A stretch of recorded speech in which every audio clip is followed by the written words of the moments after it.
for the hand jobs. Mornings with Mo.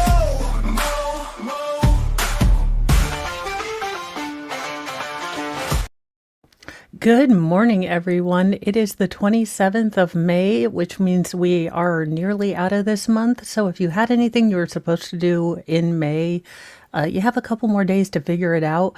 I won't help you remember because I can barely remember what I was supposed to do in May. But there you go.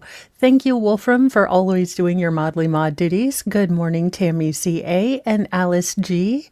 and Penny Williams, Carol Sue Scott, 80s Music Man Neon Gamer, John Naylor, and Photo Lady 12. So we have got a lot of news today. And, 2025 is just up in the ante with crazy. And even with avoiding the major sad news of yesterday, although I do want to say before I go on that my heart goes out to all the people in Liverpool, the fans who were there just to celebrate, who looked like there was an incident with a van and, okay, I forgot. It's not Man United, but it's probably Liverpool Football Club. Look, I am not smart about UK stuff, but I do know there was a big incident at a football celebration thing where it looked like a van went into the crowd. So my heart goes out to all those that were affected with that. That being said, let's get on, to the other roughhousing of yesterday. Now, either this was horsing around or Brigitte and Emmanuel were having a bad day. Now, I don't know. Perhaps it's just outside looking in. This doesn't look like horseplay to me. I've been married for, let's see.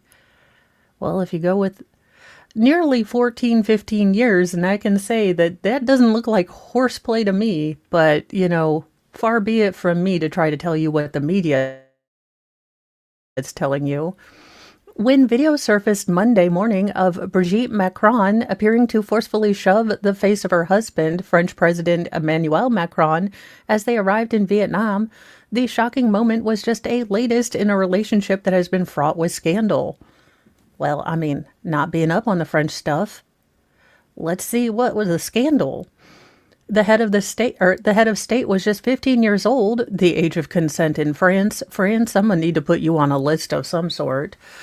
When he met Madame Brigitte, look something French, a 39-year-old high school teacher. Wait, French? Wait. Also, my youngest, most feral is okay. He is just upset with a game. That's the scream that you heard.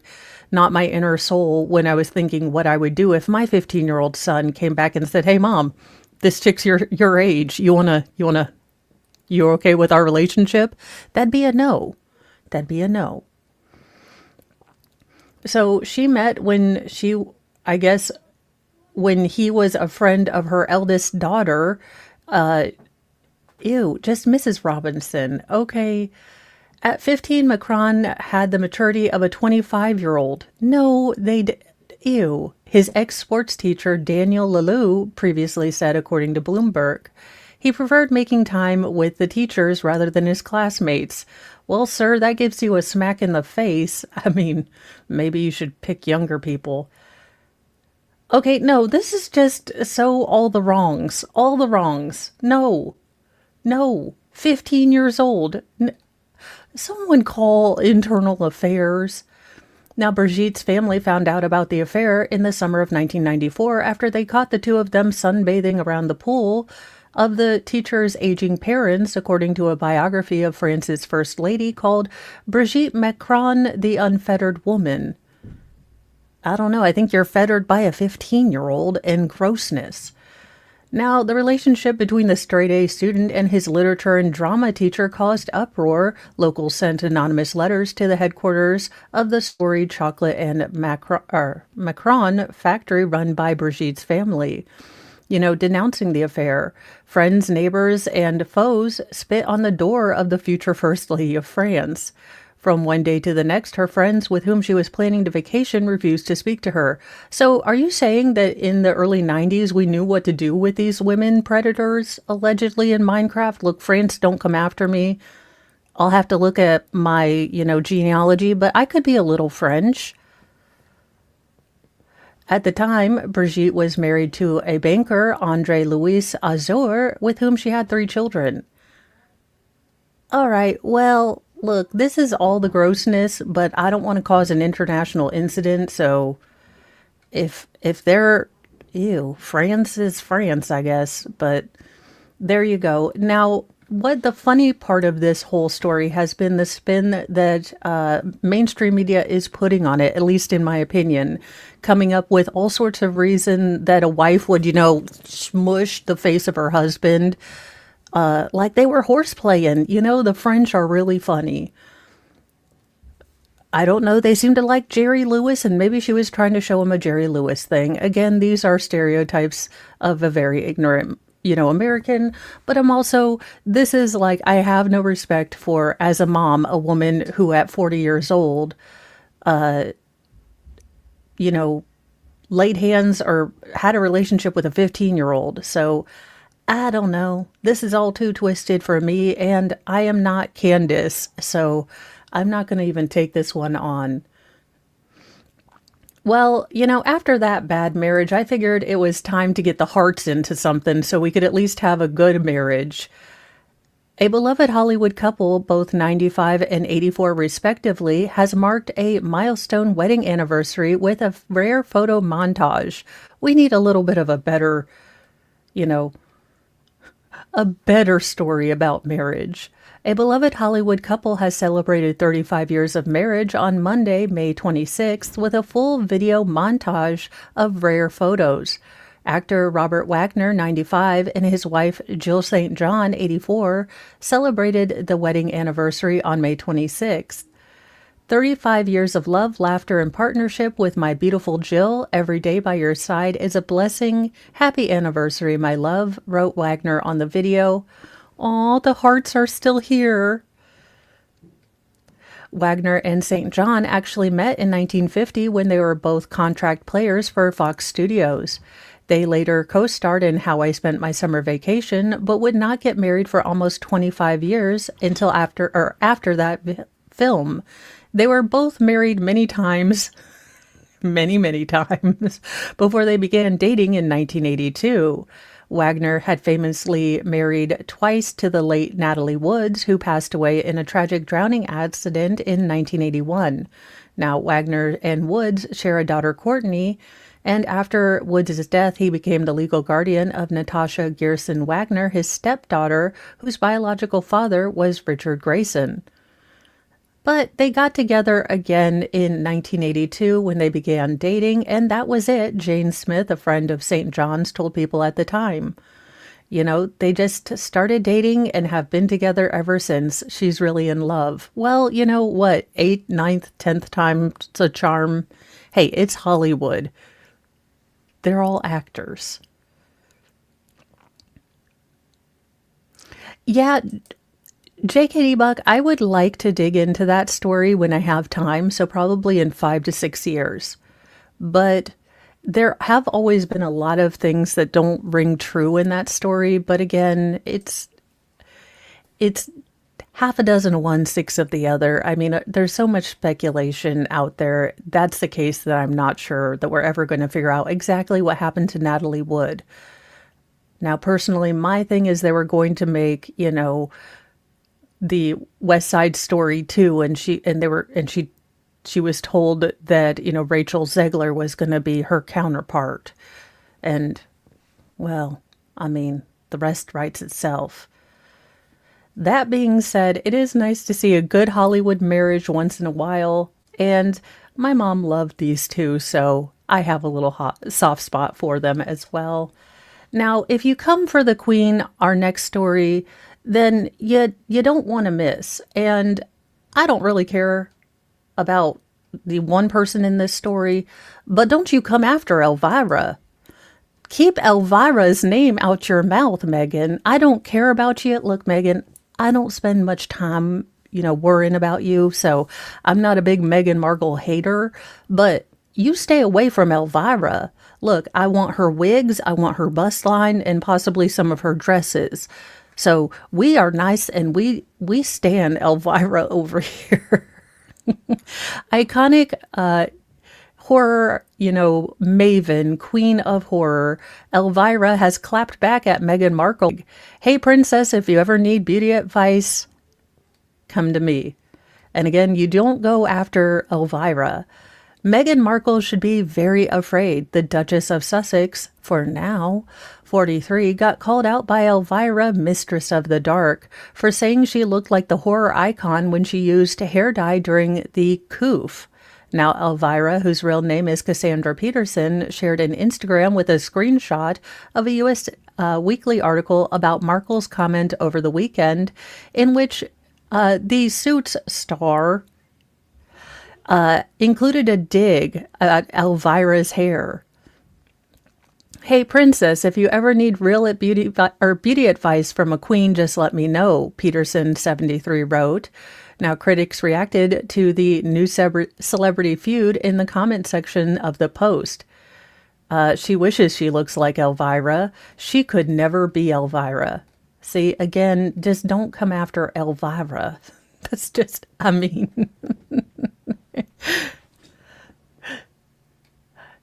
Elvira will always be more beautiful than Meghan ever wished she could be, one fan wrote. Elvira is the queen of cool. Meghan Markle is as interesting as a potato flake, another person said. She could never be Elvira. Someone else wrote, what on earth did Elvira do to her? Rude. And Elvira's also a smoking hot redhead. So, again, don't come after the queen if she's a redhead. It's not good. The physics, I have done the mathology. I have clicked all the numbers, and yeah, you don't mess with a redhead who is Elvira. Now, the Post has reached out to Markle's reps for comment. On an April 22nd episode of her Confessions of a Female Founder podcast, Markle compared herself to Peterson while recalling the time that she had tried to dye her own hair during the lockdown. So my family had just moved to California and we were staying at a friend's home. And because it was, lockdown, I ordered boxed hair dye and I thought I'm going to look just like she does on the box. And instead it was this very, very inky black, almost Elvira-esque black hair color. Again, I'm okay if I look like this. Maybe not to go to Walmart, but certainly for a PTO meeting. Maybe the tassels would be a bit much. But, I'm just saying, if I look like Elvira when I'll be okay with it. I really will.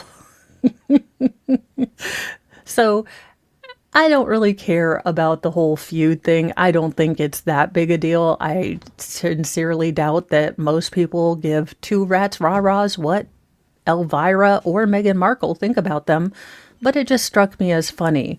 Also, don't make fun of Elvira, although the tassels might be a bit much for, Walmart. But if I can get my hair to grow that long, I'm there. Well, this next story, we're going to need final form, first form, and third form Jesus for this one, because y'all get your holy water out, get your rosaries if you have them. Grove, thou glowing shrine of thirst traps, scams, and dollar signs.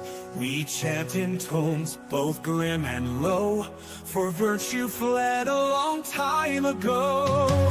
Kyrie eleison, Christe descendat, final form Jesus return in wrath. With six-pack glistening, sword in hand, he cometh swift to cleanse the land. Now, I don't know what you thought was going to happen, but an OnlyFans star was rushed to the hospital after 583 satisfied customers, I guess. I don't know what you put. I was trying to write the little blurb for Twitter on this, and I was like, do I call them customers? Do I call them loyal fans?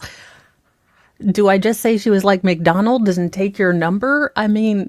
What did you think was going to happen?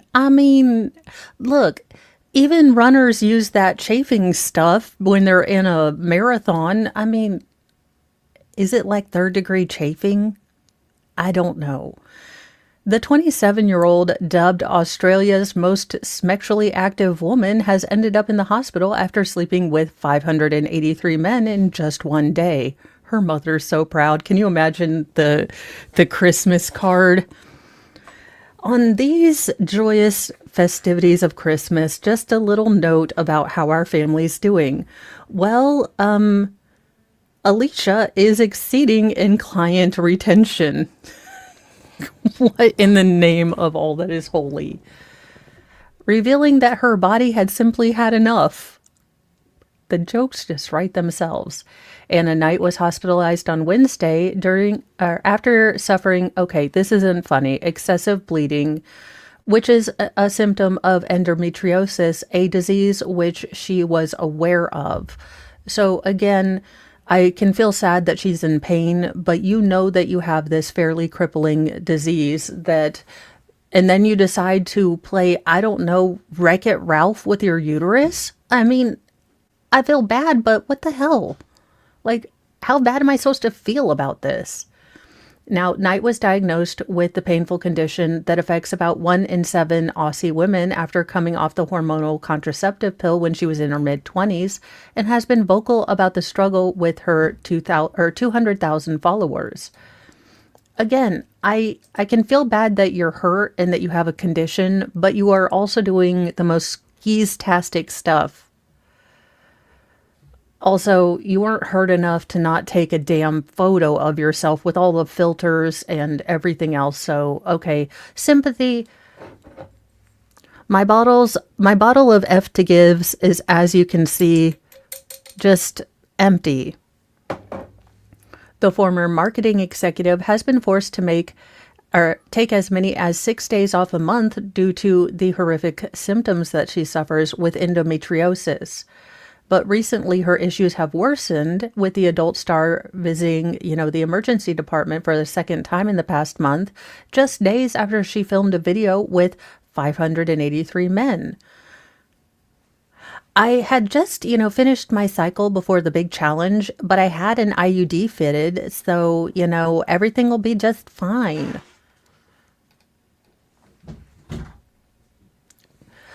After the challenge, I felt fine, but a couple days later, I started feeling really, really bad, and I started getting concerned that something else was going on, so I went to the hospital to be safe. Knight said that medics were aware of her recent stunt and were worried about the physical toll it had taken on her body. Nurses were concerned that I'd ruptured something or had damage to my body, so they did a bunch of scans and tests, and thankfully those have come back normal. Now, the test did show I have low iron and progesterone, and eventually concluded that my elevated stress levels exacerbated my endometriosis.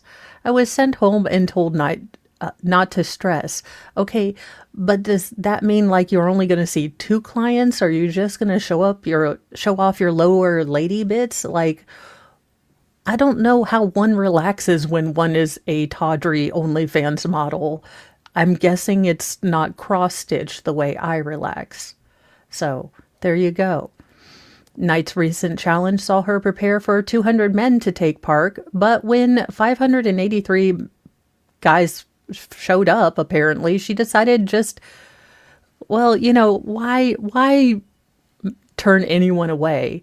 The shoot was just one of many things that this person is struggling with at the moment, as her role as the most popular X-rated content creator on OnlyFans. I've been working myself to the bone. With bones, ma'am? Again, when you're an OnlyFans actress, working yourself to the bone means something completely different than me, recording videos about news stories. So I don't understand. Trying to organize the challenge is stressful and has a lot of moving parts. Yeah, that challenge has so many moving parts. It was like Twister. I bought a house a few days ago, so I've been signing contracts. It's been really fun, but I think it's all contributed to my really high stress levels. Yeah, stress was what, scrambled up your insides after nearly 600 men used their dipsticks and swizzled around. I'm sure that stress was all that did that. Okie dokie, ma'am. While Knight appreciates the flexibility of being her own boss, she says that endometriosis does. Okay, ma'am, I know people with endometriosis that don't happen to be on OnlyFans, so you can try to make yourself the Rosa Parks of endometriosis, but you are in fact just kind of skeezy. Wait a minute, she has a fiance? I give up. This man is the most cucked man in all of Australia. How are you a fiance to a woman who just got plowed through by nearly 600 men? You guys, I have no words, but I need this man to come to the front of the congregation because I have so many questions. But there you go. She seems to be on the mend. I guess she can finish her hodacity. Now we have a new slot.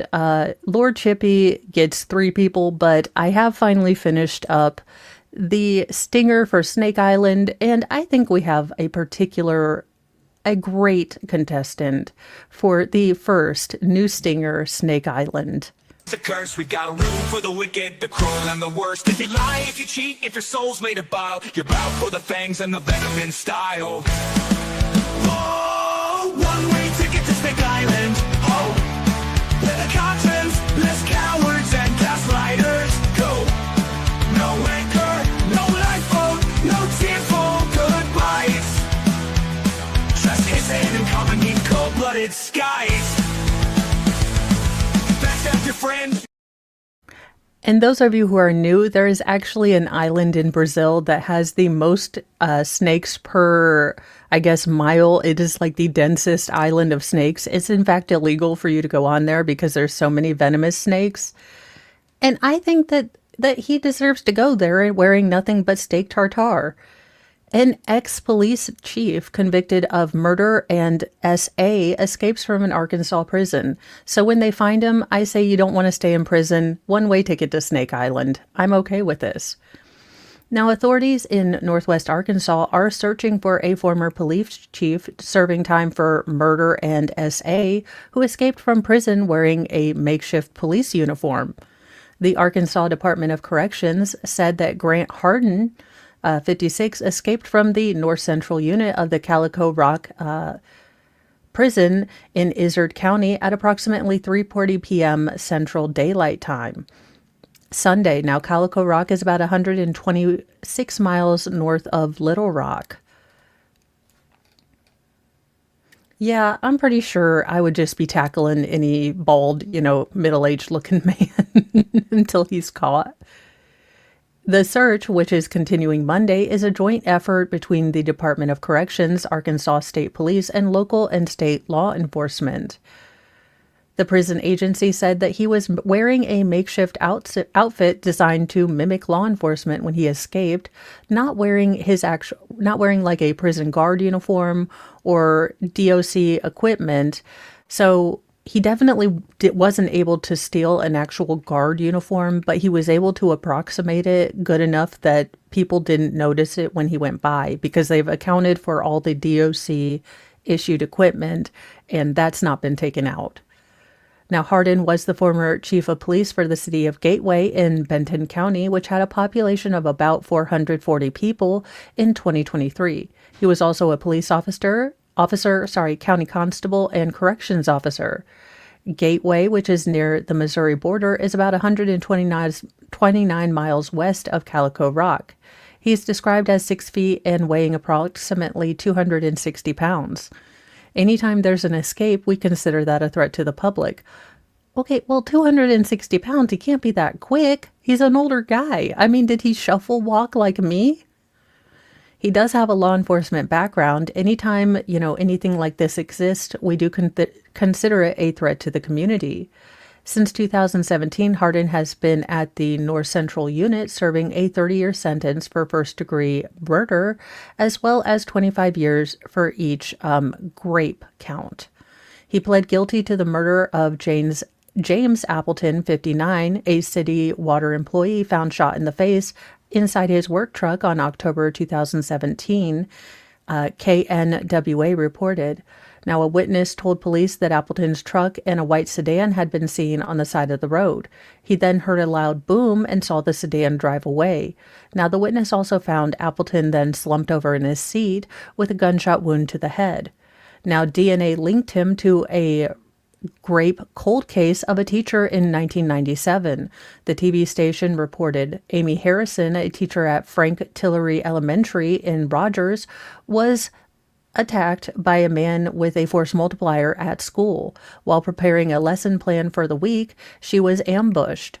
Grant Hardin, in my view and in my personal experience, is one of the most dangerous people that I've ever seen for the reason that he does not first appear that way. Nathan Smith, the prosecuting attorney for Benton County at the time, said, "He is a man capable of seemingly horrific, random murders as well as a random, SA."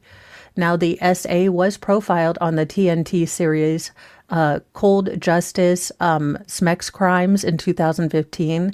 This is sort of ringing a bell, so I might have seen that episode, but it might be one that I try to cover here later too. Now, we go to Lord Chippy. But I did want to show you guys, look, I'm just inordinately proud that I have fixed some of these things. So, it's more like I would just like to show all the cool things I've done. But let's get Lord Chippy in here because we've got doozies for you. As always, Lord Chippy is just here for the worstest of people.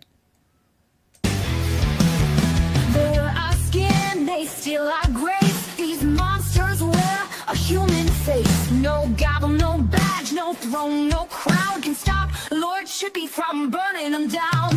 Justice ain't fast, justice ain't clean. It's a long, sharp road through the in-between. So raise your fists and light your flames. Chippy's coming and he don't play games.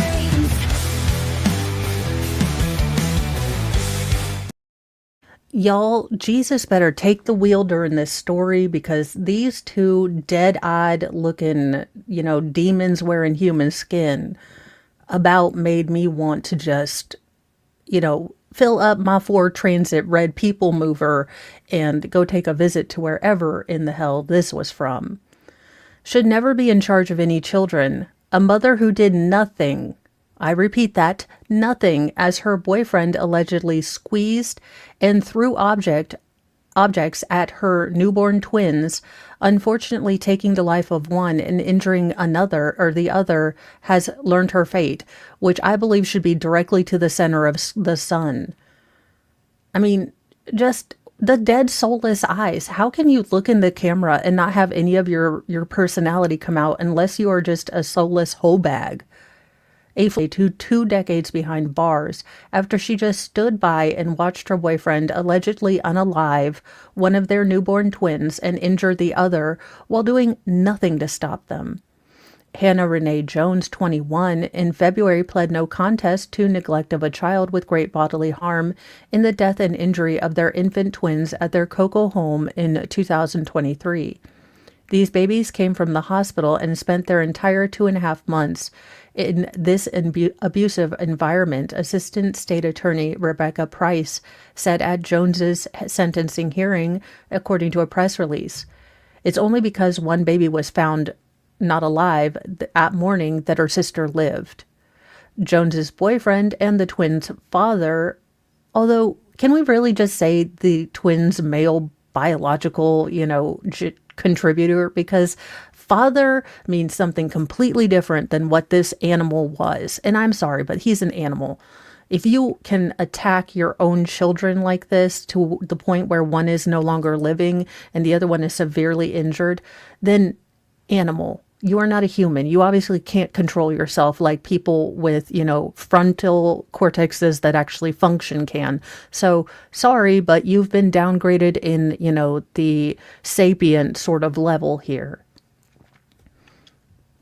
Now, Jones's boyfriend and the twins' biological contributor, 25-year-old Quentin Smith, is slated to stand trial on charges of aggravated CA by willful torture. Now, Jones told the investigators that she saw Smith, this monster, squeeze, hit, throw objects at the babies out of frustration, and then pick them up by their limbs.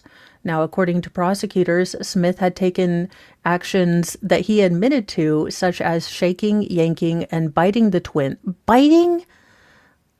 Biting? That's it.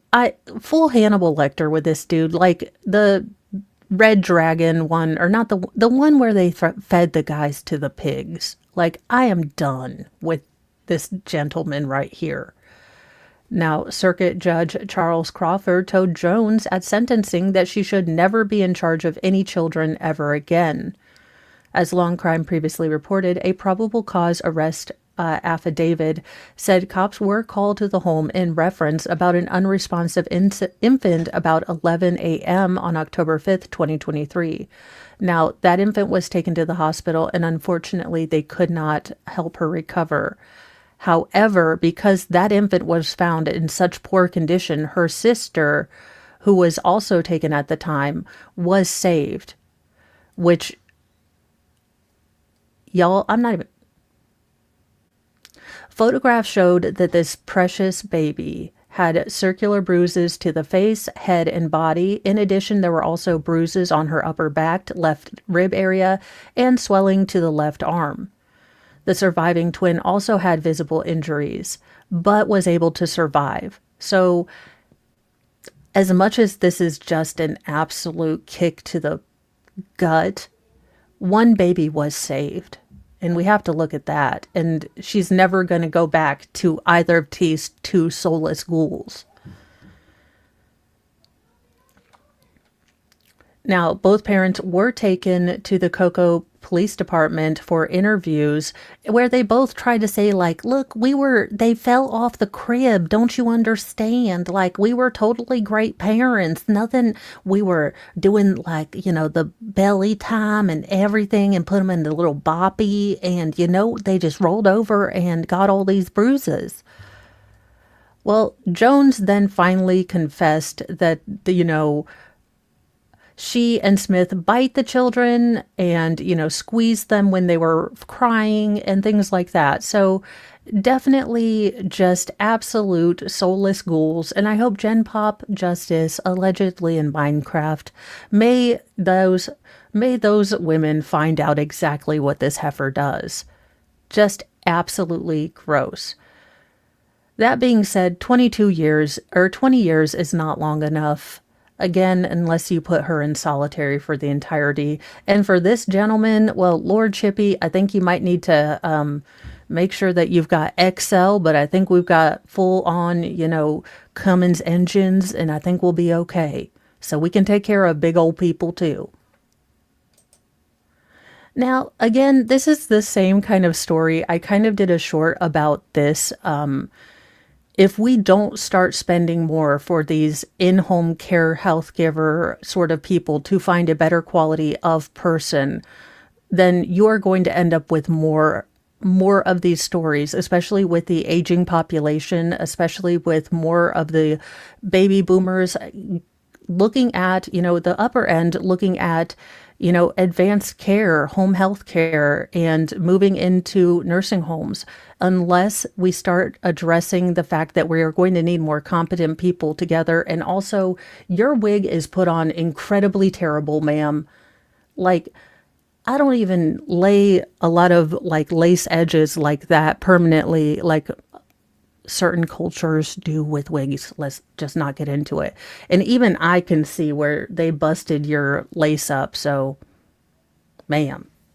If anybody snitch on me, I'm going to get on that. A senior living facility worker shoved a 76-year-old woman so hard that she unfortunately passed away from complications of a hip fracture. Again, if you pay if you pay less than McDonald's, if you are paying $10, $11, $12, $13, and a person can get more at McDonald's making hamburgers that they still get wrong, there's going to be an issue. A Wisconsin woman who worked at a senior care facility as a caregiver is facing a reckless homicide charge for allegedly shoving a 76-year-old resident so hard that she broke her femur, an injury that later led to her death. Your femur stores about I think 40% of your red blood cells is the factory for your red blood cells. You can bleed out quite quickly with a femoral break. It just is. It's very close to your femoral artery. So if that break disrupts your artery, it's big and bad. And why isn't she getting first degree or second degree? Why is it reckless? She intended to push this woman. Allegedly, in my telling of this, I haven't even gotten to the story. I'm already getting all head up in the cheeks. Aubriana Clark, 27, of Milwaukee, has been charged with second-degree reckless homicide for causing the fatal injury in November 2024, while the victim was in her care at Story Point Senior Living in Mequon, according to Ozaukee County District Attorney's Office. Now, Clark's criminal complaint, obtained by a local Fox affiliate, WTIT, outlines the series of events that unfolded at the facility surrounding the victim's alleged assault, including how Clark told her co-workers, "If anyone snitch on me, I'm going to get on that," according to prosecutors. The victim did appear to be fearful of Clark, the complaint states. Mequon police were dispatched to Story Point on November 14th for a report of physical abuse to an elderly person in the memory care unit, the complaint alleges. And as a person who just had her mother-in-law pass away after being in an assisted facility, this was one of my very big worries. And I'm very glad that Mr. Moe and his sister did a lot of investigation into the homes that were around her, and that she was able to afford, through her insurance and other things, to be in a very competent home. Because this is a nightmare for families. Families with dementia care patients who know that they cannot care for them at home, but know that there are these soulless, heartless demons that apply to work at these places. It's a great fear. Oh, Mequon. Sorry. Well, look, Wisconsin is always trying to get on me. It does. So it's Mequon.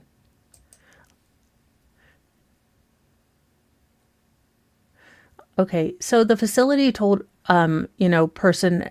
director told them that Clark had pushed the victim to the ground and even admitted to it after, saying it happened after the victim had hit her with a ruler and broken her glasses.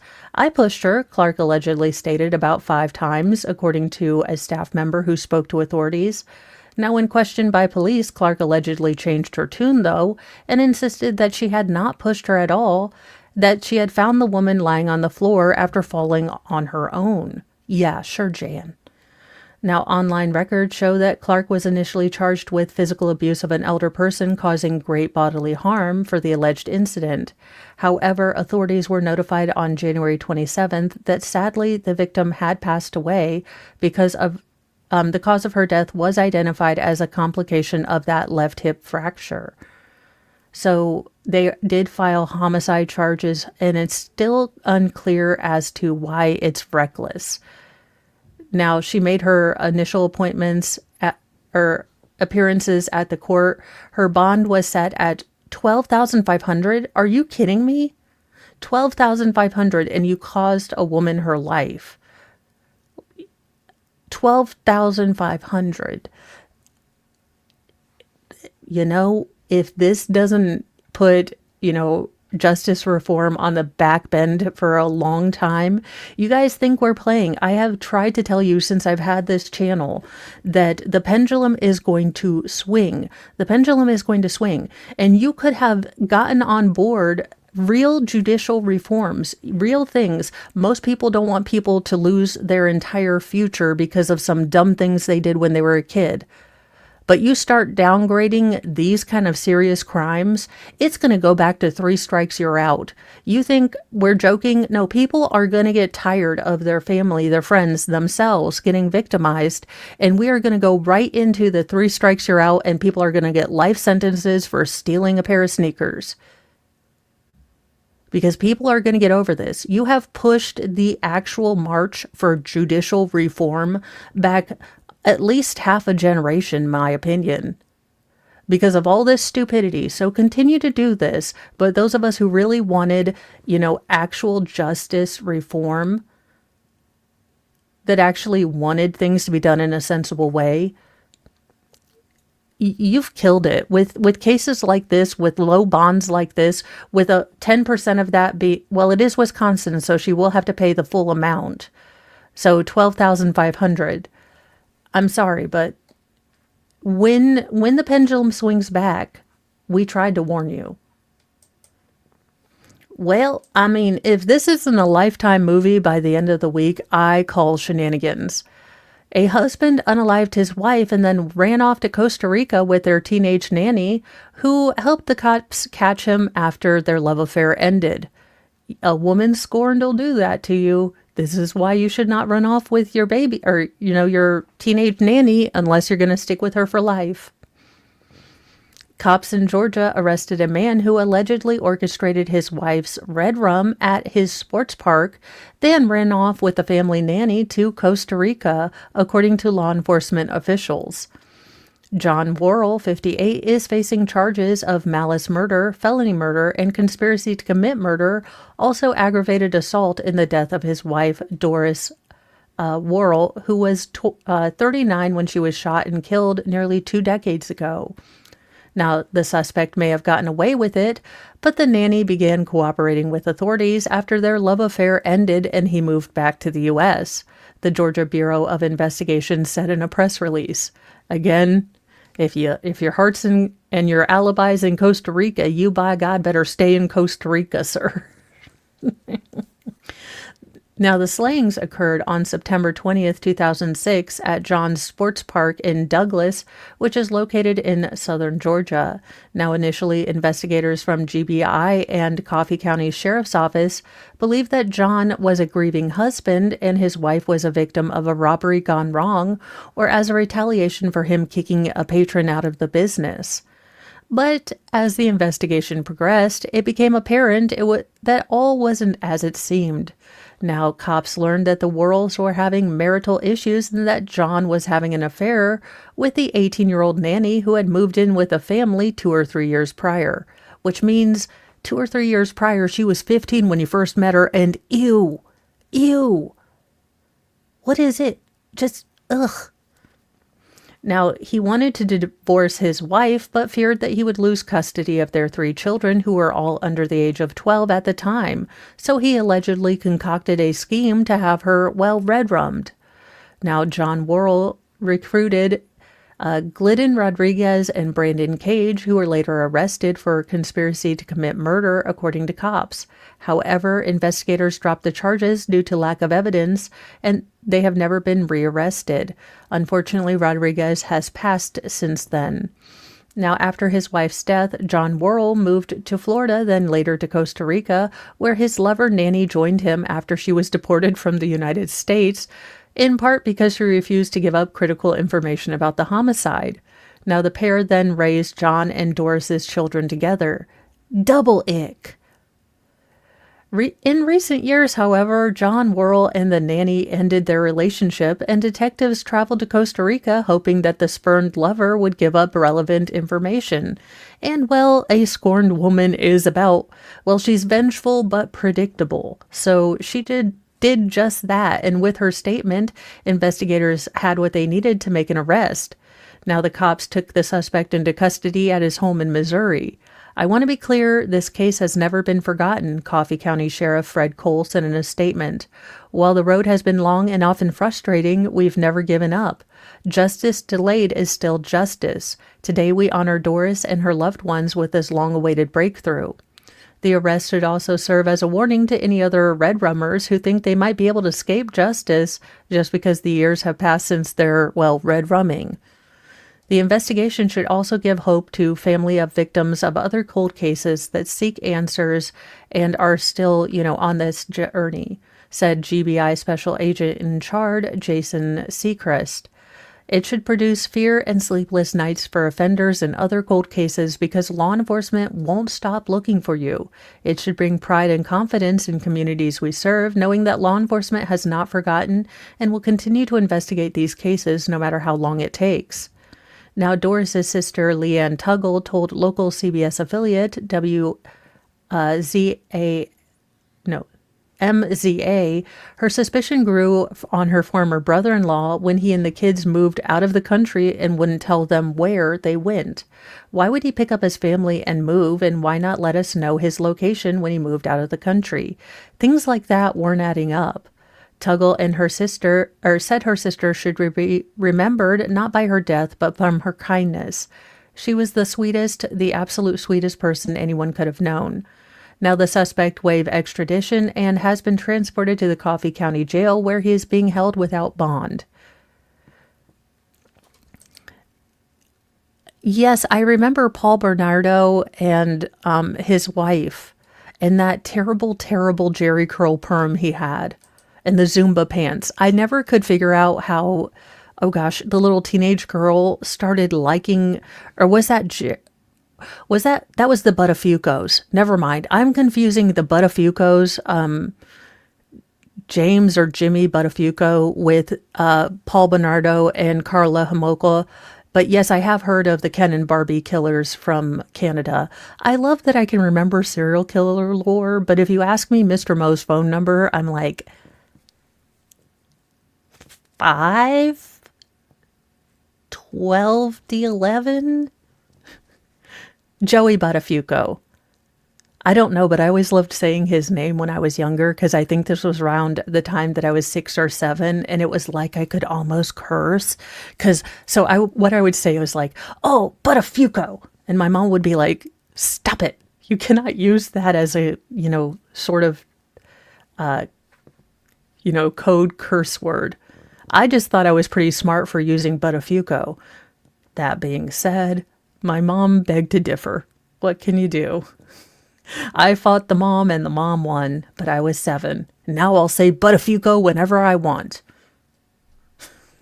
Which is, all right, you guys, I have found it, let your hearts grieve no more. I have found the most Florida man of Florida man stories. I don't think this one can be beat.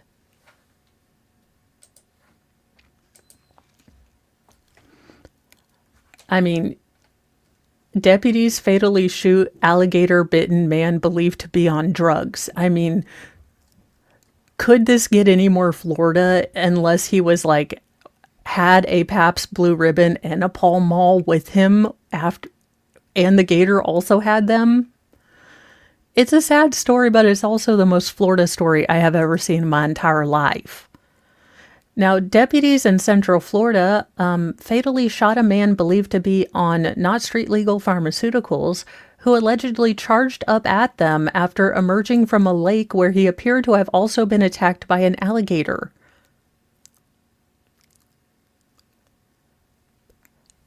How? Why? The incident happened Monday morning in a gated community in in Polk County. Now, the deceased has been identified as Timothy Schultz, 42, and the county sheriff, Grady Judge, told reporters during a press conference that Schultz had a long criminal history related to, crystal abuse, and was most recently released from prison on May 20th. He's dead, deader than 4 o'clock, Judge said. Well, leave it to Sheriff Grady Judd to put it in the most the most blunt of terms. I don't know if this was unaliving by cop or unaliving by simply being out of your mind on, crystal. Now, the 2 deputies, 1 trainee, unalived a garden shears armed Schultz after he entered their running patrol car and allegedly tried to either take the long force multiplier from the vehicle. So he'd already been attacked. He was just trying to go take out the gator. Now, this is one more example of how violent people can be when they're on crystal. Now, Judd said law enforcement first notified about Schultz near a local racetrack around 5:56 a.m., reporting there was a bizarre man on the premises who was shaking and calling for his son. Now, about 2 hours later, a second witness called to report a white man seen swimming in an alligator-infested lake. One witness, Judd said, even tried to give Schultz a life preserver, which he rejected. The witness also reported seeing him treading water in the same lake near several alligators, one of which appears to have bitten him on the arm. When he emerged from the lake into the gated community, he walked between houses and picked up a pair of garden shears. Now, deputies arrived on the scenes as he was throwing a brick at the window of a vehicle. Deputies then repeatedly backed away from him as they tried to get him to drop the shears. They twice tased him, who attempted to enter a patrol car and get their, rifle out. So, quite frankly, his conduct was outrageous and dangerous, and we did have to shoot him, but it was all bizarre, Judd basically said. The fact that he was bitten by an alligator significantly and still continued his rampage is shocking. Now, Judd used the press conference to warn others who might consider threatening deputies. Let me make this abundantly clear. You're not going to, force multiply at our deputies. You're not going to, point at our deputies. You're not going to point garden shears at our deputy. You're not going to break into a car and try to get their rifle. You're not going to assault feloniously our deputies. You're just not going to do that. And if you do, we are going to make sure you can't do that again. Pretty sure I can't say some of the things that Sheriff Grady, although make this man a judge. I mean, it might have been a Freudian slip, but can we make this man a judge? And, of course, as always, regardless of how funny I think this story is or anything like that, this man does have a family, and I am sure that they are grieving the loss of their family member, regardless of his struggles with addiction and things like that. So, that being said, though, you think the gator could have taken one for the cops and taken the trash out himself, but that's a whole other story. But there you go. I thought I'd have to share with you. It is the most Florida of Florida that has ever Florida'd. Changed my mind. Well, she got a gold, but I don't think you can win at DUI. Olympic legend Mary Lou Retton has been arrested for DUI in West Virginia. No matter what the locals say, moonshine is not legal. Well, I mean, when you're driving.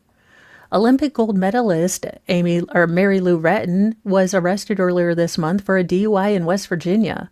The former Olympian was arrested in Marion County, West Virginia on May 17th for driving under the influence of alcohol-controlled substances or drugs, according to records posted online by the West Virginia Magistrate Court System. Now, Retton, 57, is facing one misdemeanor count of DUI, and she did post the $1,500 bond the same day as her arrest. Now, the news of her arrest has been circulating since Monday. She did make headlines in 2023 when her daughters announced that she was battling a rare form of pneumonia and she was in the hospital ICU.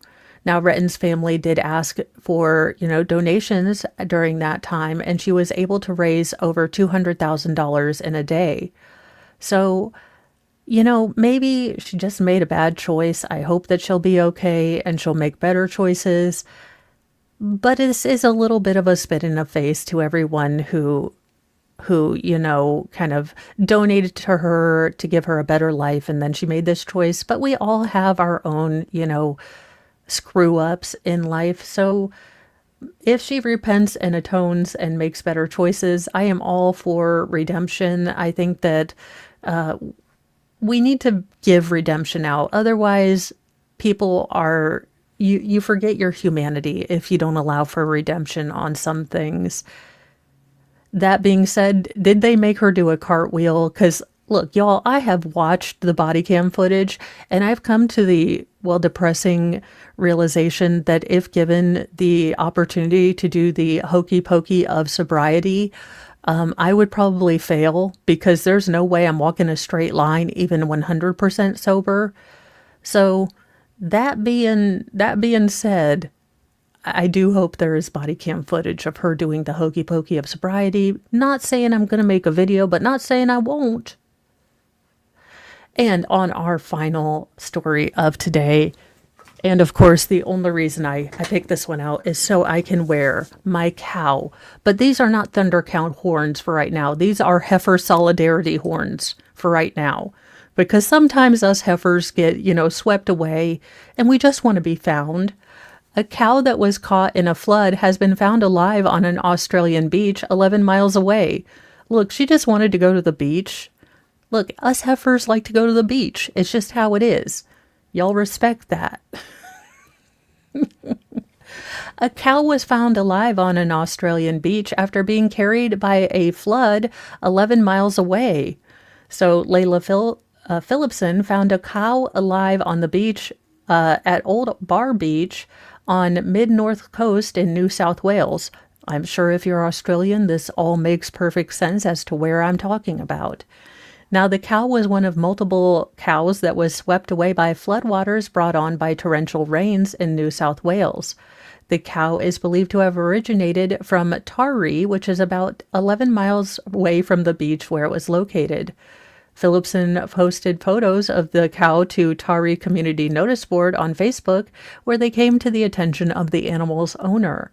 Now, the owner said the cow had been removed from the beach and is being treated by a veterinarian.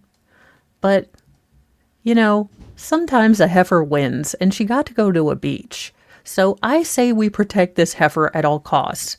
In fact, I say we let her be like Wilbur from Charlotte's Web, and she can now, do whatever she wants and, live a life of just coolness for forever. I say we all adopt this heifer and let her live a long, happy life because she's done survived it all. Pretty much. Yeah, besides, she's all salty now. She's been to the beach. Once a heifer's been to a beach, you can't get him back to the field. That being said, that is all except... So, now, this thing is heavy. Good Lord, I need to work on... Anywho, Angry Lawyer on a Stick is coming together, y'all. He's not all the way done, mostly because I have to paint his neck, but Angry Lawyer on a Stick with Hank's bald spot is here, and he looks delightfully deranged and ridiculous. I am so proud of myself. I may become a ventriloquist. Jeff Dunham, we are coming for you. Anywho, for Angry Lawyer on a Stick, and I'll be working on Angry Judge on a Stick, because will be totally there. If you want to follow me over with, I do have extra clay and supplies, and Mr. Mo is like, are you making another one? I was like, I'm tempted. And he's like, all right, I'm just going to shut the door. I don't know, you guys. This took me a lot longer since I'm not a sculptor, but on balance, less scary than Lady whatever her face, Jane Fairchild from freaking Mr. Rogers' Neighborhood. If you weren't scared by the Muppets on Mr. Rogers' Neighborhood, explain yourself to me, because Lady Olivia Fairchild scared the ever-living shiznit out of me. That being said, I'm going to let you guys go. So, Lady Elaine Fairchild, yeah, whatever her name, she was freaking a scary drunk. But I am going to send you guys over so that we can hang out with Baker and Valhalla and Angry Lawyer on a Stick. And my notebook. I got a new notebook. I have killed my old notebook, so I will be there. Bye, you guys. Have a great day. If I don't see you again, if you're Karen Reed out, I will have Newsy Nuggets dropping, so see you then.